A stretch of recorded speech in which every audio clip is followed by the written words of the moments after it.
دوستایر من میرم که آنباکسینگ کنم ببینم که چگونه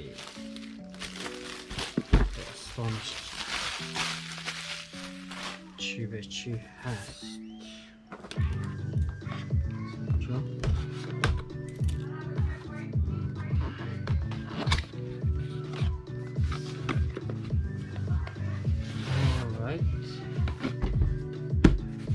خیلی خوب باز کردنش یک ذره سرعت ببخشم، زود باز کنیم ببینیم داخلش چی هست. به به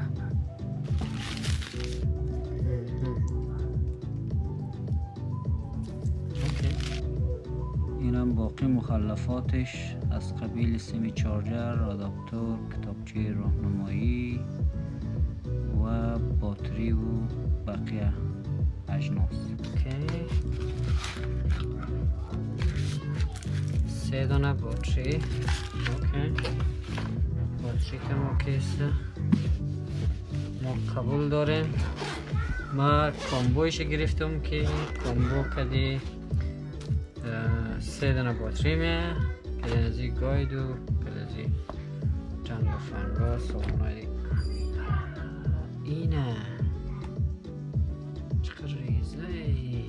من از خاطر ریزه را انتخاب کردم که این ریزه چند خوبیت داره. خوبیت اولش است که ارزانه، خوبیت دومش است که این وزنش 249 گرم است. 249 گرم شما نیاز است که راجستر کنین، یعنی بالای 250 گرم را باید راجستر کنین. ولی خب من در سر از اون رفتم تئوری تست زیر خواندم، فلاید آیدی گرفتم که کدام مشکل پیش نیاد. این باتری هایش هسته که ما در این کار کلا نوستم، اصلا اکسپریانس ندارم که خب این باتریش اینجا میره، اونجا SD کارت بخوره، اونجا چارج میشه، چارجینگ شه. وقتی کامبو میخریم 3 دانه باتری میایه، با بقیه چیزا وقتی ساده بخریم 1 دانه باتری میایه. بازو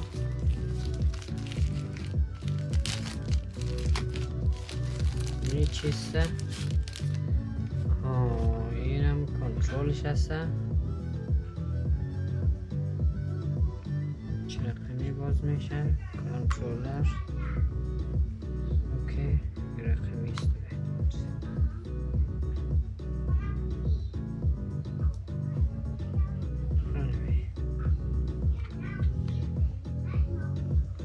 خب نورمال یاد ندارم،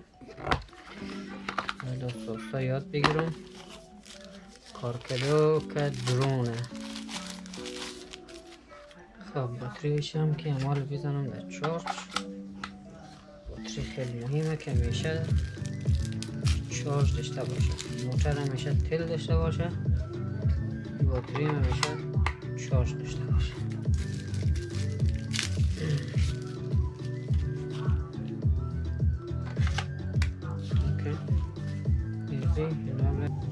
البته قراره که میگه هر باتری ازی نزدیک نیم ساعت دوام میکنه و هم بستگی در هوا داره. اگر باز زیاد باشه باتری خیلی زود مصرف میکنه، با خاطر که مجبور در برابر باد مقاومت کنه.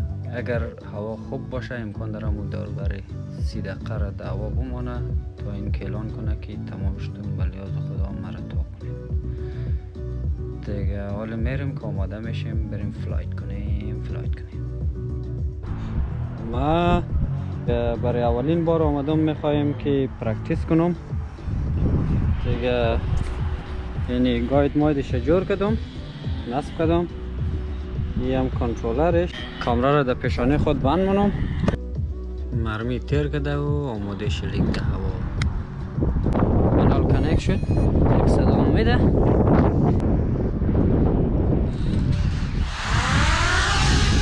خب از اینجا این حال ما کنترل میکنم میکنش، این را ایسا میکنی میچرخانه.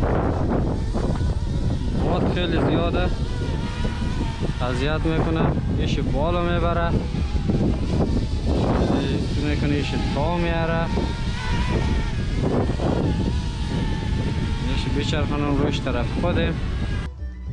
این هم از کامره درون. این حال در کامره اینجا ما دیده میشم، کامره ازو ما رو میبینه، ایسا میرم. البته خود درون اصلا صدا رو ثبت نمیکنه.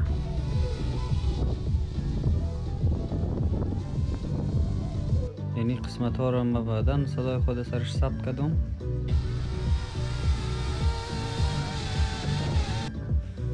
تا یک حساب همون خوبه که صدا رو ریکورد نمیکنه، یعنی ثبت نمیکنه، بخاطر که چیزم شنیده نمیشه به جز چغس و پیغس و پرکا.